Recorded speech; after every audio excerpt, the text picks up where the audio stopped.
Video' কৰিছোঁ বাৰু। এইবাৰ আমি যাই আছোঁ বাটুংডুপ্পাৰ পৰা এতিয়া কেম্পলৈকে। সুন্দৰ ৰাস্তা, সুন্দৰ পৰিৱেশ, ঠাণ্ডা ঠাণ্ডা পৰিৱেশ, সকলোৱে আমি এতিয়া একেলগে গৈ আছোঁ। মোৰ সৈতে আছে উত্তম। নাই, তুমি গাড়ী চলোৱা, মই কনচেনট্ৰেট। পুৰা সন্মুখত সম্পূৰ্ণ আমাৰ কাষ্টিংখিনি যাই আছে। গোটেইখিনি আগত ৰাস্তাটো প্ৰায় অলপ বেয়া। আমি প্ৰায় আগিয়াৰ পৰা প্ৰায় 3-4 কিলোমিটাৰমান ভিতৰত সোমাই আহিব লাগে।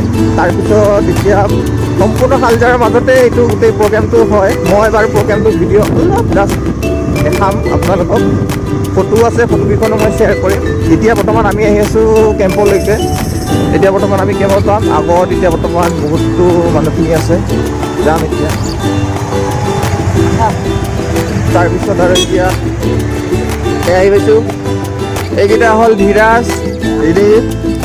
নমস্কাৰ নমস্কাৰ নমস্কাৰ। আহি আছোঁ। নমস্কাৰ নমস্কাৰ।